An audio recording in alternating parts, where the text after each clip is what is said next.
आदरणीय मेरे प्रिय दोस्तों और भक्तों, मेरी इस बात से आप सहमत जरूर होंगे कि हमारे यहाँ व्रत, पर्व और उत्सव इतने हैं कि गिनती नहीं है।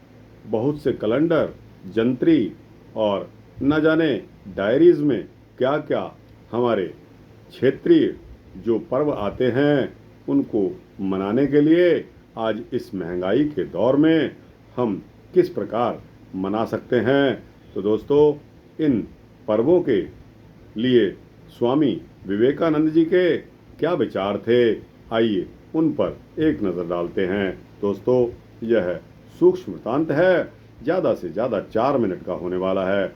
आपसे विनती है कि आप बने रहिए इस वृत्तांत में यह जानने के लिए कि हमारे यहाँ इतने व्रतों का, इतने पर्वों का क्या महत्व है और है तो क्यों है। तो दोस्तों, आइए इस वृत्तांत को शुरू करने के लिए इजाज़त दीजिए। दोस्तों और मेरे प्रिय भक्तों, श्री हरिकृष्ण जी ने यह वृत्तांत दिया है कि महर्षि कणाद के गुरुकुल में प्रश्न उत्तर चल रहे थे। उस समय एक जिज्ञासु उपगुप्त ने पूछ लिया कि हे देव, भारतीय संस्कृति में व्रतों तथा जयंतियों की भरमार है, इसका क्या कारण है। तब महर्षि कणाद बोले कि तात, व्रत व्यक्तिगत जीवन को अधिक पवित्र बनाने के लिए हैं। उस दिन उपवास, ब्रह्मचर्य, एकांत, सेवन, मौन, आत्मनिरीक्षण आदि की विद्या संपन्न की जाती है। व्रत व्यक्तिगत जीवन को अधिक पवित्र बनाने के लिए हैं और जयंतियां महामानवों से प्रेरणा ग्रहण करने के लिए होते हैं। दोस्तों, दुर्गुण छोड़ने और सद्गुण अपनाने के लिए देव पूजन करते समय संकल्प किए जाते हैं एवं संकल्प के आधार पर व्यक्तित्व को ढाला जाता है।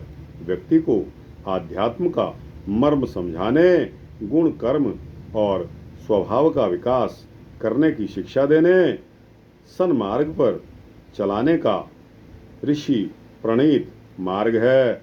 धार्मिक कथाओं के कथन श्रवण के द्वारा सत्संग एवं पर्यविषयों पर सोद्देश्य मनोरंजन, त्योहार और व्रत उत्सव यही प्रयोजन पूरा करते हैं। स्वामी विवेकानंद जी ने अपने उद्बोध में एक बार भारतीय संस्कृति की पर्व परंपरा की महत्ता को बताते हुए कहा था कि वर्ष में प्रायः 40 पर्व पड़ते हैं। युग धर्म के अनुरूप इनमें से 10 का भी निर्वाह बन पड़े तो अति उत्तम है। उन प्रमुख 10 पर्वों के नाम और उद्देश्य मैं आपके समक्ष बता रहा हूँ। दीपावली, जहाँ लक्ष्मी जी के उपार्जन और उपयोग मर्यादा का बोध होता है और गो संवर्धन के सामूहिक प्रयत्न से अंधेरी रात को जगमगाने का उदाहरण वर्षा के उपरांत समग्र सफाई। इसी प्रकार गीता जयंती, गीता के कर्मयोग का समारोह पूर्वक प्रचार और प्रसार। इसी प्रकार बसंत पंचमी, सदैव उल्लासित हल की मन स्थिति बनाए रखना तथा साहित्य, संगीत एवं कला को सही दिशाधारा देना। फिर इसके पश्चात महाशिवरात्रि, शिव जी के प्रतीक जिन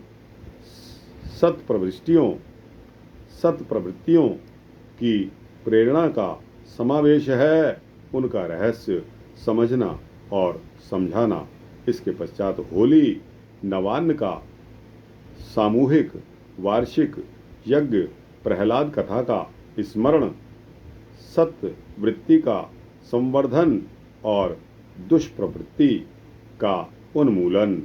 इसके पश्चात गंगा दशहरा, भागीरथ के उच्च उद्देश्य एवं तप की सफलता से प्रेरणा और सद्बुद्धि हेतु दृढ़ संकल्प और सत प्रयास। सातवां आता है व्यास पूर्णिमा, जिसको हम गुरु पूर्णिमा के नाम से भी जानते हैं। स्वाध्याय एवं सत्संग की व्यवस्था, गुरु तत्व की महत्ता और गुरु के प्रति श्रद्धा भावना की अभिवृद्धि। इसके पश्चात रक्षाबंधन, जिसको श्रावणी भी कहा जाता है, भाई की पवित्र दृष्टि, नारी रक्षा, पापों के प्रायश्चित हेतु हेमाद्रि संकल्प और यज्ञोपवीत धारण, ऋषि कल्प पुरोहित में व्रतशीलता में बंधना। इसी प्रकार पितृविसर्जन में पूर्वजों के प्रति कृतज्ञता की अभिव्यक्ति के लिए श्राद्ध तर्पण, अतीत महामानवों को श्रद्धांजलि अर्पण करना। इसके पश्चात 10वां जो पर्व हम मानते हैं, जिसमें हमें स्वास्थ्य, शस्त्र एवं शक्ति संगठन की आवश्यकता का स्मरण कराता है।